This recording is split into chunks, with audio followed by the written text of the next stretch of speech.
stringy feet treading the tile in the 4th week of isolation. I wished for a Roomba, a feast, Navroz in Christmas. Today is Eid al-Adha, when Prophet Ibrahim took his son up a mountain to be sacrificed because God said so. And just when he was going to kill his kid, you know what happened, right? This is a poem, so I'll leave my number 1 story from the big holies unfinished. That way you'll remember it the way the sky is blue, because of the sun and the sun's white light and the meeting of that light in the atmosphere. Particles small enough to scatter and break blue, so that on its way down it never reaches us. That's why we see blue up there. Something like that. I dismiss myself all the time, but sometimes sweetness, like a prism through your first train ride, strikes your thigh with Roy Jabith. What else can you do but feel like a snowflake?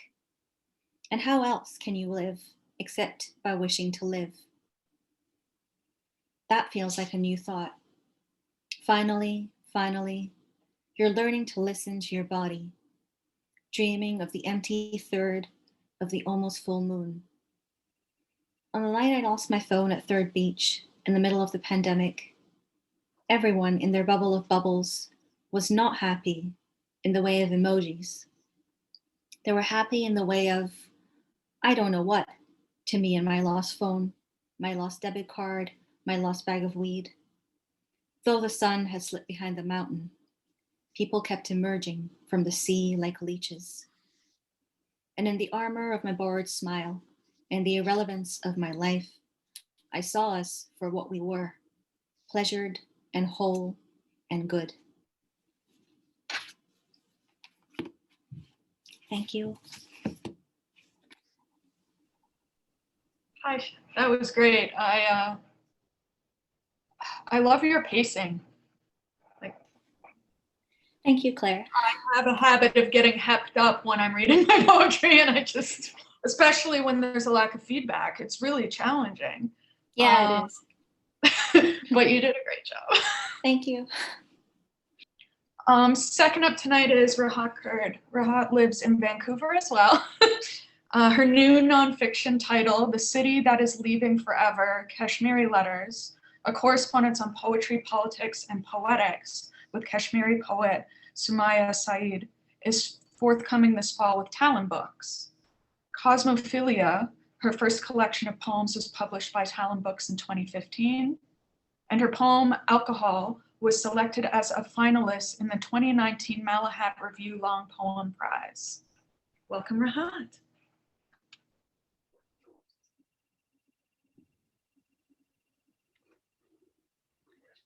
Thank you, Claire.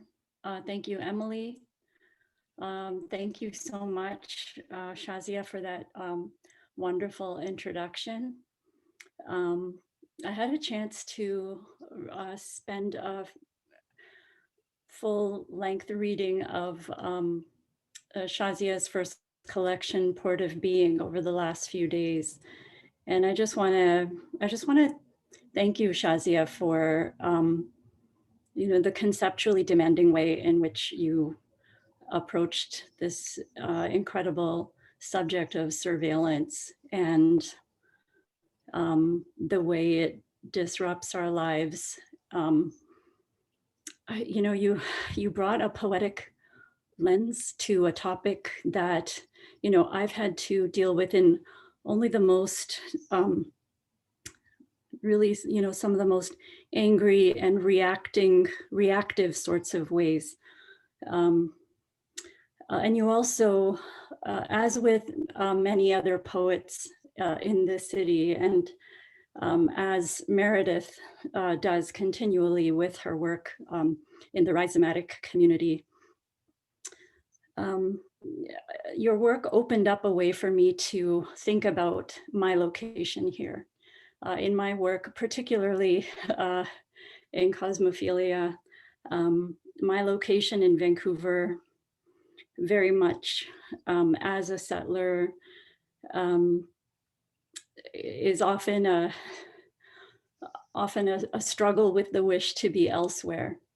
And it's a way of, to read the work of other Vancouver poets, particularly during the last 12 months. I think this event was the first event, Meredith's book launch, that we were supposed to gather for at Massey Books.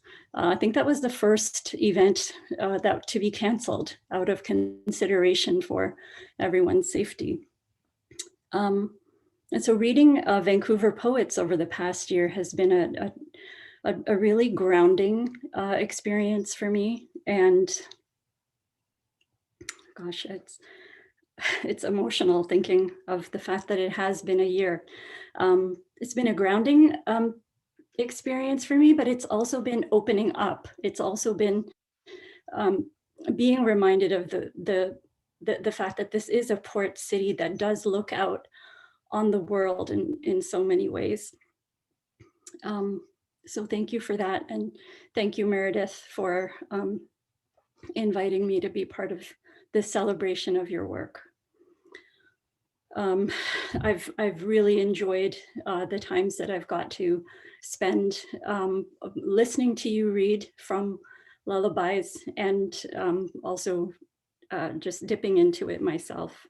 The train track rhythms in particular, the playfulness. So we'll get to enjoy it. So I won't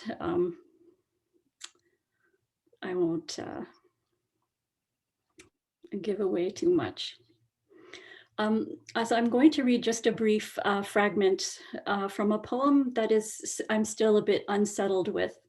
And it's also a poem that arises from my practice of walking in meditation around Vancouver and thinking about elsewhere. And in this case, I am thinking about the city of Srinagar, which is where my mother was born in Kashmir.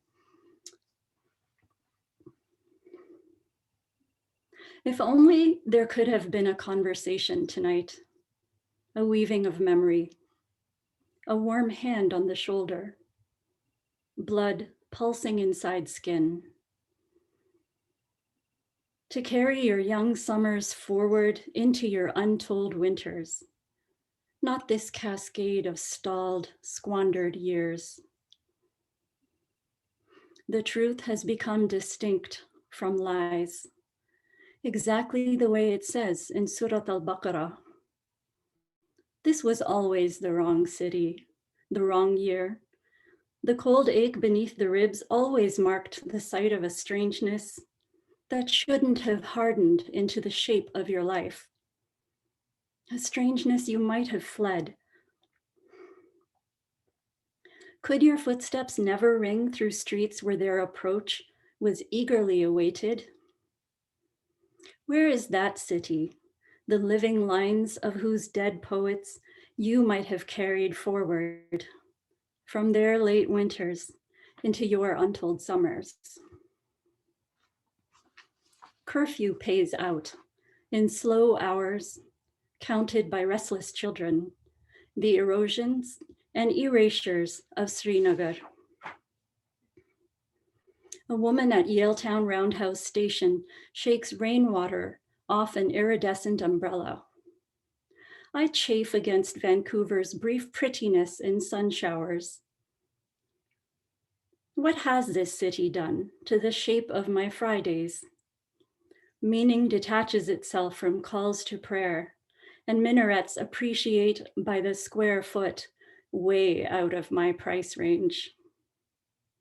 Clouds mimic the blank faces of the men warily guarding the mosque against the hearts of women, those superior houses of God. No measure weighs our sacred against their profane. No moral arc bends this weird coastal light. I scan the city for signs of rebellion, signs to echo my will to leave forever. I want to unlearn this appetite, seek another satiety, continuity, ongoingness, the means to live with myself. If from Cordoba to Fez, from Bombay to Malacca, from Aleppo to Kashgar.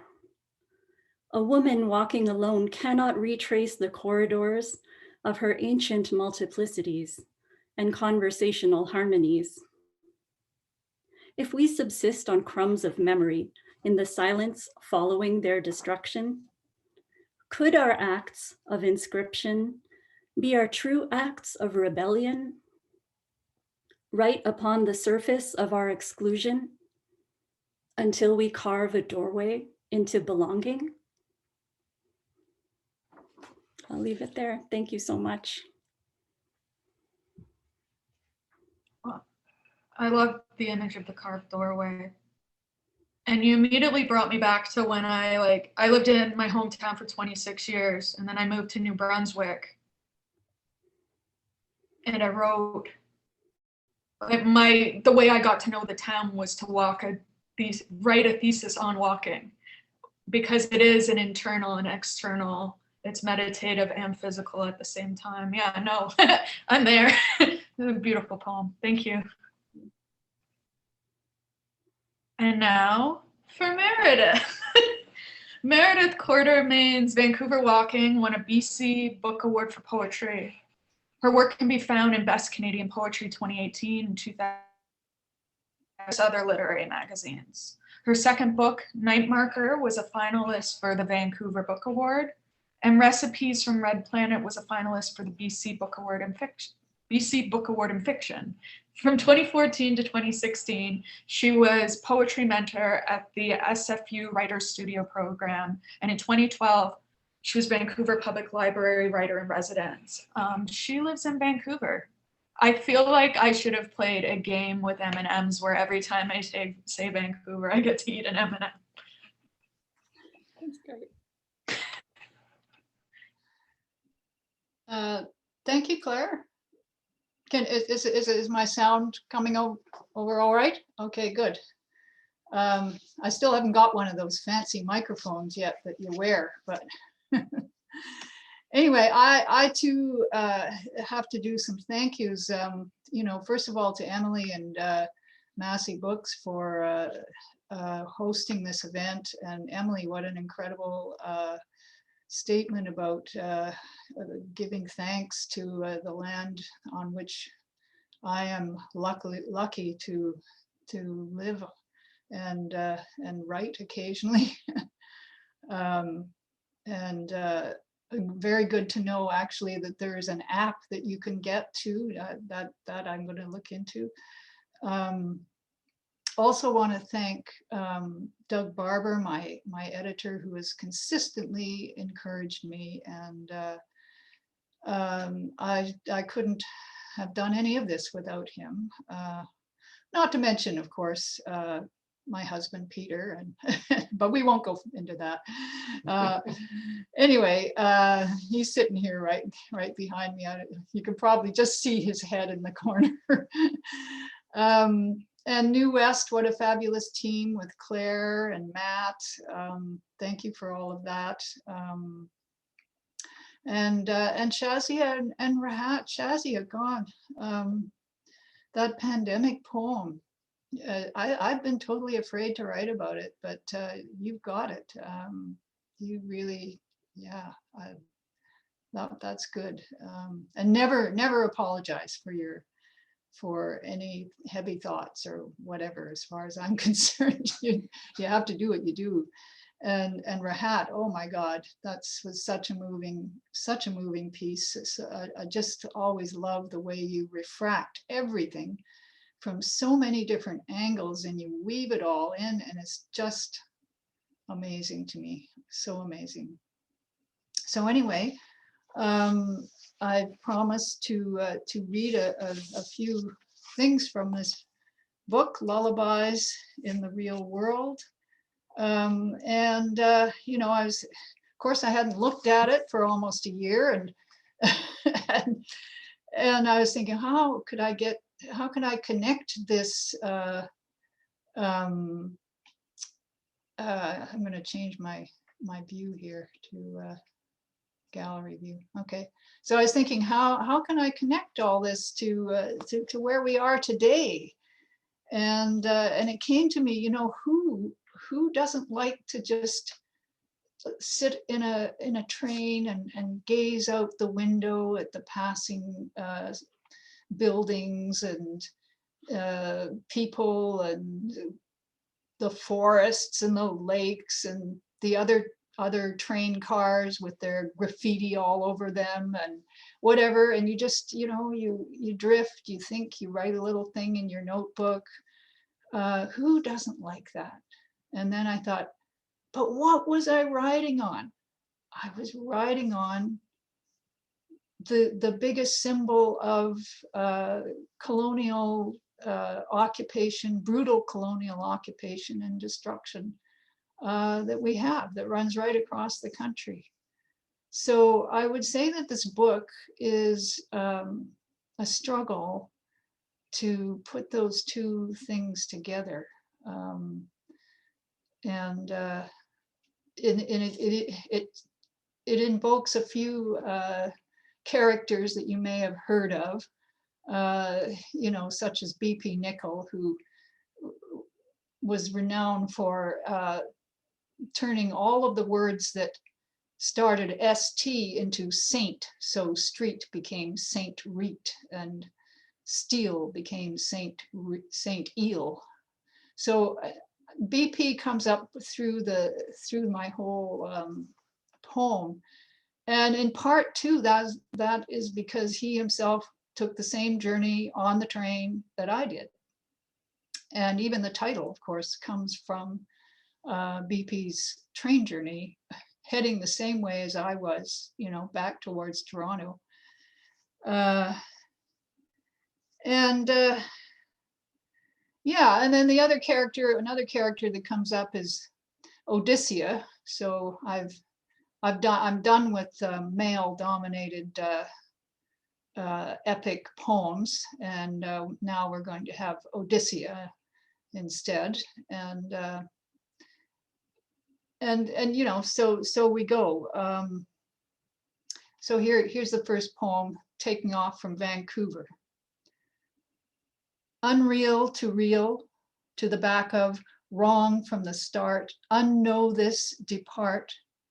Vancouver twilight, train wave, train shadow, shunt clunk, shade land, shad fly, shambleshanks, rubbishy gulch track, gleam to river sidle, warehouse after depot, after shed, after chute, after silo, after crane, after I, shade in this train tag, sklamoosh, I, grain hopper, lumber rack, rumbling boxcar, imported Shakespeare.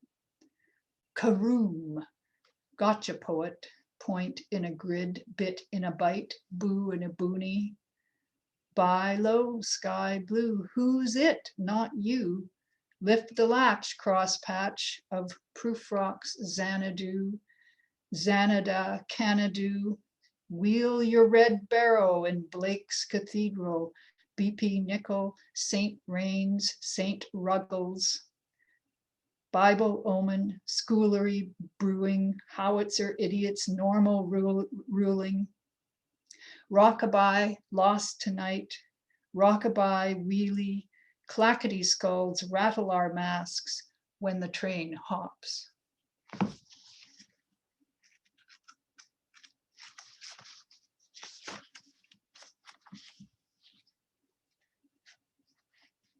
Okay, so many hours later, I think it's actually over a day to the next point, trains coming in through the foothills heading into Alberta.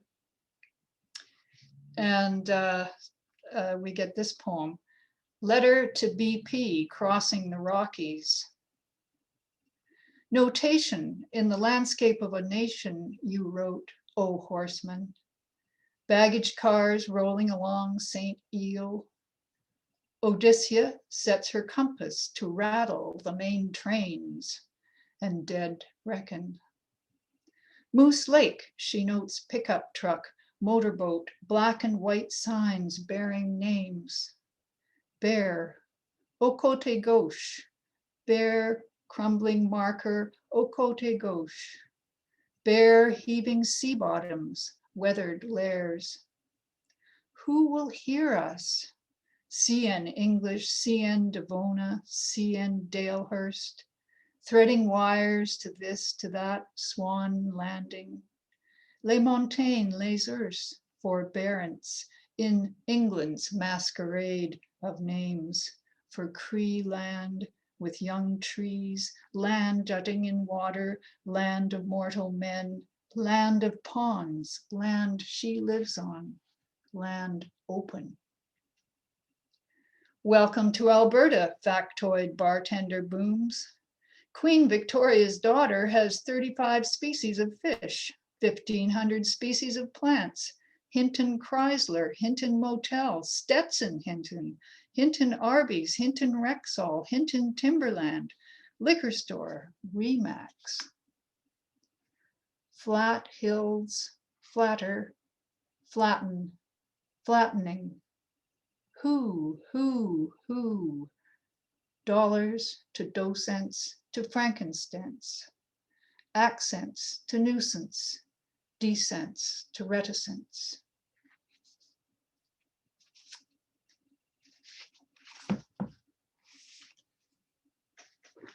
So you may remember the sirens from the Odyssey, and of course, the whole thing about stopping your ears and not hearing them, or then leaving your ears open, but tie yourself to the mast. Anyway, the title of this next poem, This Way, O Turn Your Bows, is actually the Siren Song.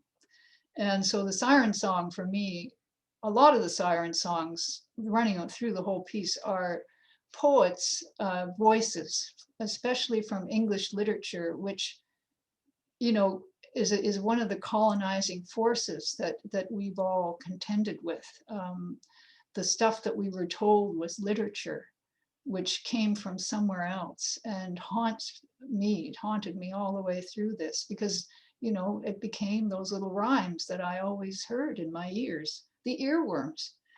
Anyway, so now we're in Saskatchewan, heading into the Qu'Appelle Valley, and I'm getting haunted by Flanders fields, because I'm looking out at the canola growing beside the train. Anyway, this way, oh, turn your bows. Saskatchewan fields grow canola, male, female, row on rowing.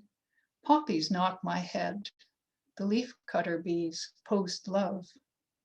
1 acre, 2 gallons bees off trains of reptilian thought, snaking Qu'Appelle Valley, ice melt, chiseled cliffs, gully, coulee, pine, aspen, grassland. Overhead, ancient seabed spreads out beneath the sky. The rooms with Michelangelo, combing the waves, trousers rolled. Who calls? Who calls? Qu'Appelle, Qu'Appelle. Anyone there? Anyone fair? Hello, I said, and row, I said.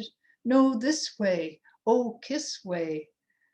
Over here, clover near, woven ear, oven ear. We must come together, must hum to weather, dumb to nether, some do better. Nemesis whispers mimesis, Narcissus ricochet facsimile, simple supple Simon plie, plexure, mirror, flexion, sigh here. In dream doublet, dub, bubble, mulling apple, word spell, reason, vision, frantic attic, mimic. Can't bear to part with her thoughts pool. Dive in, deduce their shadows on a wall. A phantom bride, a potted groom, a torch of larks, behold.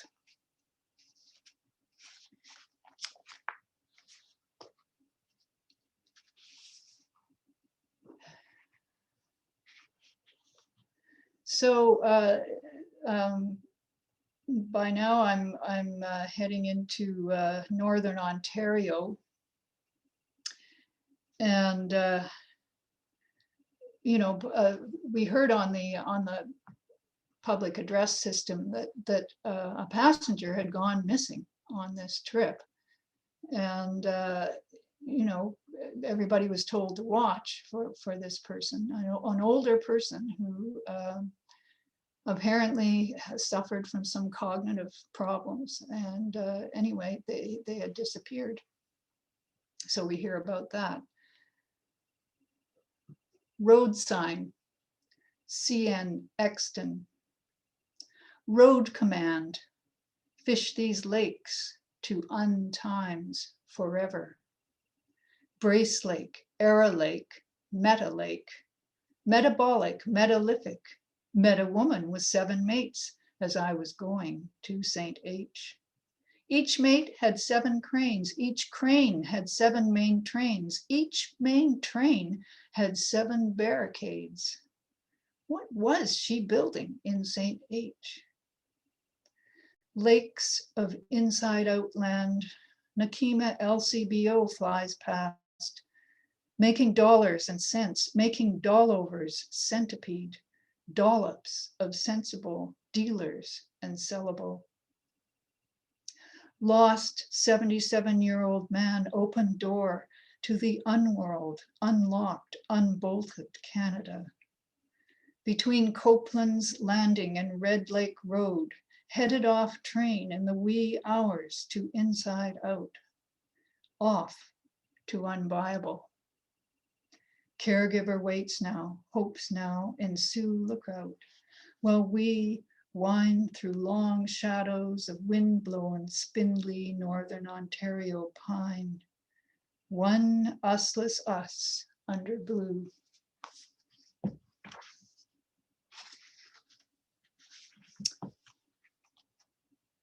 So, and one thing you should know if you ever take this thing is that the train is always late. I've actually heard that it's sometimes even 3 days late. We were lucky, we only were 10 hours late coming into Toronto.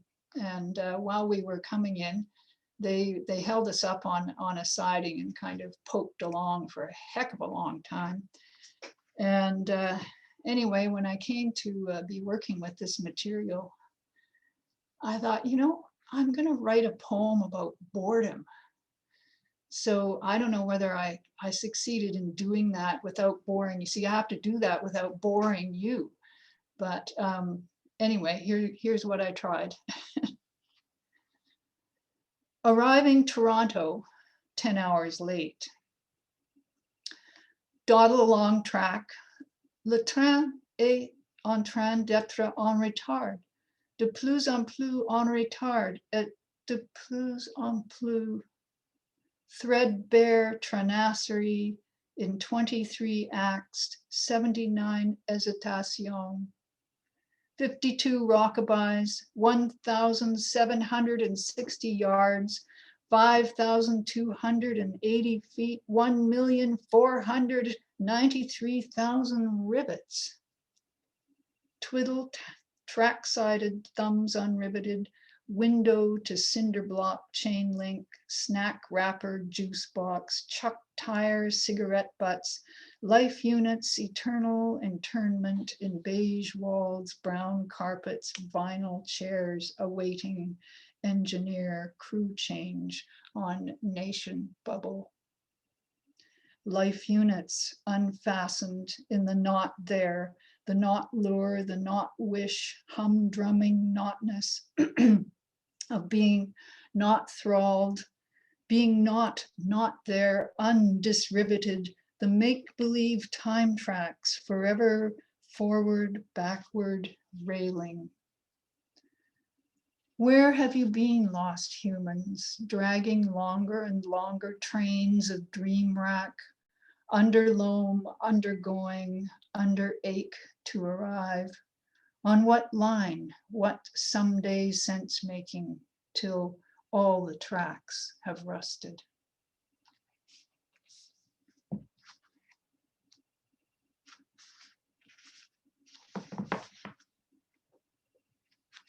So the trip involved a sojourn in Quebec City, and I was curious there to try to see the Ursuline convent that had been started in the 17th century by this missionary Marie Gaillard. And what we get from Gaillard is a book full of letters back to her son in France. And from those letters, we learned a heck of a lot about what life was like at that time in Quebec for settlers, and some of the horrible things that were done to Indigenous people are recorded in those letters.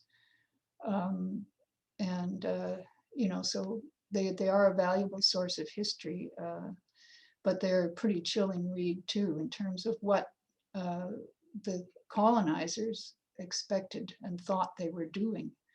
The book in the book, the section this appears in is called Mother Marie Dreams of Canada.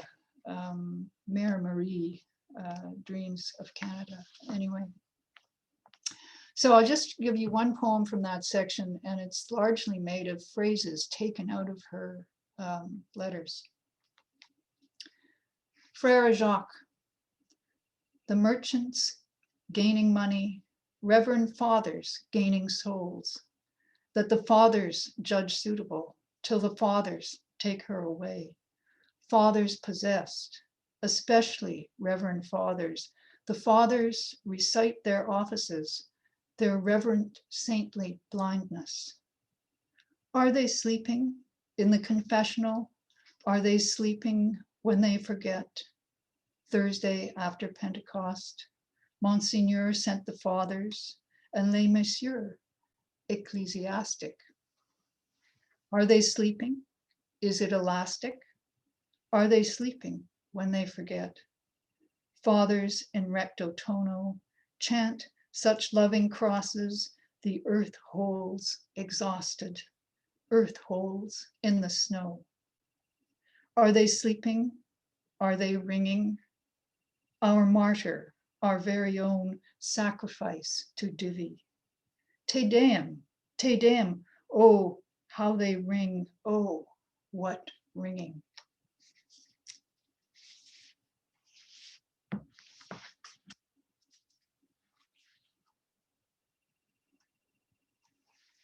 And I think I'm going to just end now, but I'll just say that for the last piece,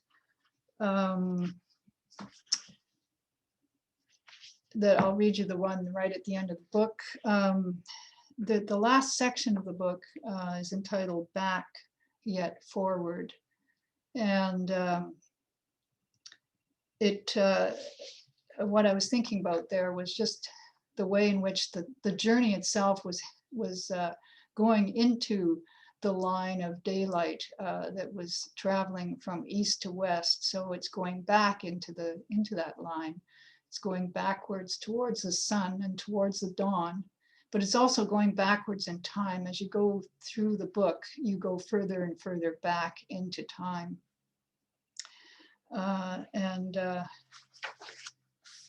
I'll just read the short poem, Leaving Montreal, at the beginning of that section, and then I'll go to the final poem. Leaving Montreal. Over the river, wide, wide river, over river into night, cornfields and cornfields and cornfield origin, and deer and flat river delta, centuries, eons, silted, flatted, deer leaping over the leaves of corn.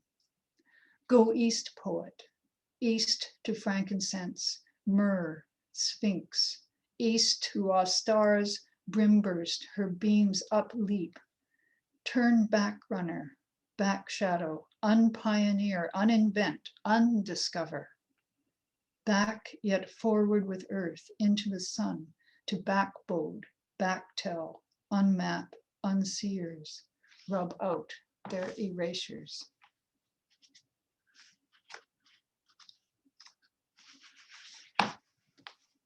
And then so finally, I get to the East Coast, it was a really great moment for me. I really wanted to, you know, stick my foot into the Atlantic. It was just something I always wanted to do. And so I did that. And then I came to write about it later, the journeys, different journey, the writing journey.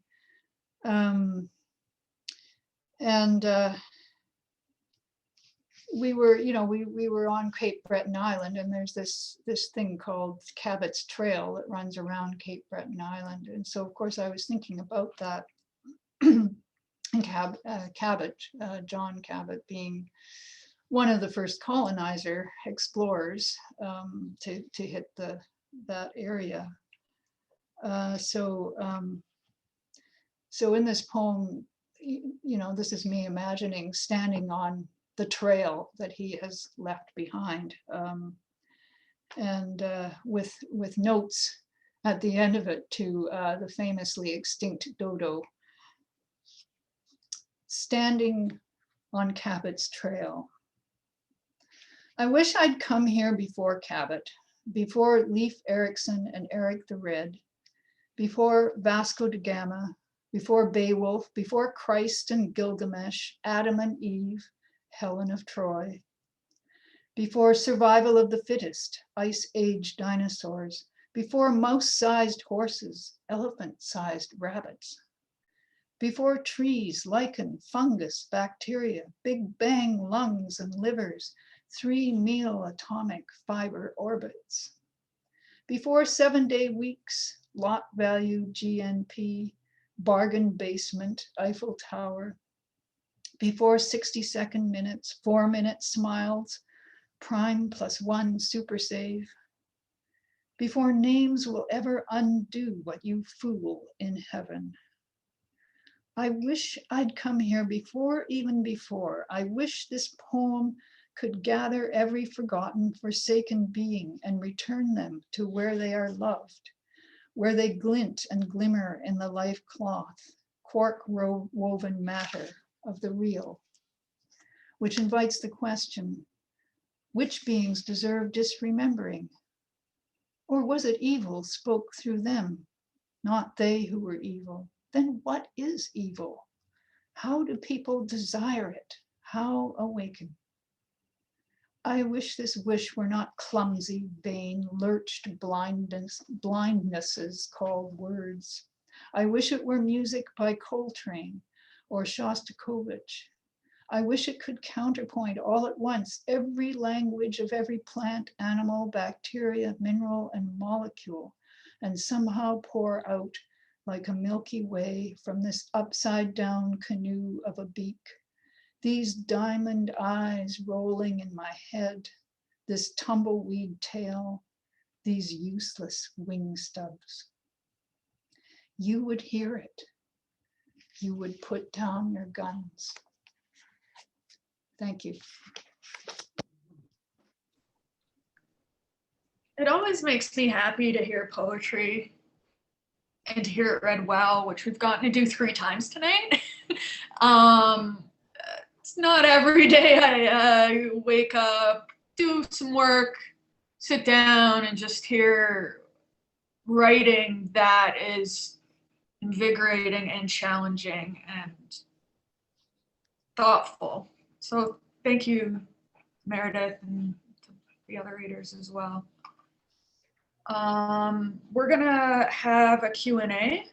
So usually it takes a while for people to gather their thoughts. So I'm gonna ask a question, Meredith, if you don't mind. I find the book so rhythmically engaging in various different ways, partially the train and partially the poems where you're looking back at sort of the English rhyme and how rhyme allows you to memorize and thinking about what colonizers wanted memorized. And I wondered, was your writing process, your editing process done aloud? Like, do you hear the rhythms on the page without saying them?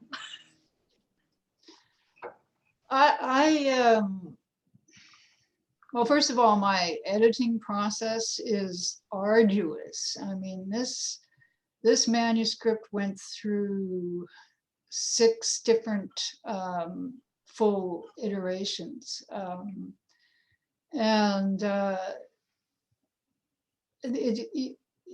I just have to keep going back to it and rethinking and realizing what I assume I was getting across wasn't necessarily getting across. And so I have to come back and I have to kind of sneak up on it after leaving it alone for a few months to see whether, oh yeah, that does work. In terms of like the sound, unfortunately, I think I'm one of these people that very easily slides into a sort of doggerel of, rhythmic stuff that I just happen to have heard. And I almost have to, watch that I don't overdo it. Yeah. So, but I mean, there's nothing like being on a train with the clackety clacks and the little chuck chuck when you go over a siding or a level crossing, or or whatever, the creaks and bounces and yeah, but there were lots and lots of poems and voices and lines out of poems, like Wrong from the Start. That was Hugh Selwyn Moberly's, that's the Pound poem. And where Pound is reflecting on his own feeling that he's wrong from the start because he's not from England, right? He's writing a poetry that is by definition provincial. So, yeah, that might give you a little bit of an idea anyway. Yeah, my partner always knows when I'm writing, when I'm mumbling to myself. So I wondered if you were a writer mumbler too. But yeah, the rhythms, capturing the way a train feels to be on it and how it sounds. I really found that amazing. So Myra asks, did the missing guy on the train get found? As far as I know, he did not. I recorded exactly what we know about it, which is that he got off in the middle of the night. He with his caregiver, I guess, was asleep, and he got up, wandered, and the train stops. The train stops a lot along the way on sidings because the freight trains have the right of way. So every time a freight wants to go through, off the passenger train goes, and it sits on a siding completely still, and anybody could step off. And I guess that's what he did. So they had search parties out, but honestly, I have no idea. Yeah, it reminds me of one of my friends worked on cruise ships, Kayla Geitzler, and she wrote about people going missing on cruise ships even and stuff too. Like, she talked to me about it. And how, we think of that type of travel and train travel as something like you can't get off track. Like, you can't, like, it's regimented in this particular way. And yeah, no, it's terrifying. It's purely terrifying, the idea of someone going missing on a train. I think that's why Hitchcock famously used it as the movie. I had one more question, and I noticed frankincense, myrrh, and sphinx. I wondered, are you referencing Fredericton, Moncton, and St. John? But I just wondered, because it's like getting to the East Coast. I wondered if it was actually what I was just trying to think about East. And so for me, East is the story of the 3 wise men and frankincense and myrrh. And so it was that kind of association. And I wasn't particularly. Oh, that's cool though. It kind of works in a strange way. there as well. Yeah, I was just listening. I was like, wait a minute. But it's always fun to me where you can find different things in a book. Like someone could take that and write a whole essay just on that idea. Yeah, sorry, am I missing anyone's questions here? I mean, someone asked about a green screen, but I don't know if that was for you or not. No. No? No, I think someone has a fancy green screen on their background. Well, I have a green wall behind Yeah. me, And and there's a lot of green there, and I tried to cover it up with some pictures, but there's still a lot of green. That's a good color for you. So our Greta asks, what's your process? So you kind of talked about revising and editing. What's your process for that? And when do you, I guess I'll add to that, when do you bring other people into the process? When do you start having other people's ears and editing and proofreading kind of come into it? Well, I don't have any hard and fast rules. I think every project is different, but you know, a lot of these pieces were published in magazines, so that's one place where editing starts and other people get their oar in. And I'll tell you that one that I read about the man, the meeting of the seven mates, which was based on a place, a road sign, CN Exton. That one had a whole verse before the way the poem starts now, and I'd submitted it to a magazine, and the editor said, no, I think this would work better, you know, for our purposes if you got rid of that first verse. So I thought, all right, okay, that works for me. And later on I realized, yeah, I didn't need it. Yeah, that's always fun. I love cutting stuff for my poems. I get such a good feeling of just like, oh, because I can rub it on, as you guys can tell. So Shazia asks, what do you think has remained constant throughout all your books? Oh God, that's a tough one. That's like saying, who is the real you that's coming through? Which I actually, only Shazia and everybody else can see that. I probably can't, you know, from the inside. But you know, place has always been important to me in my writing, and history. I think those elements come up a lot.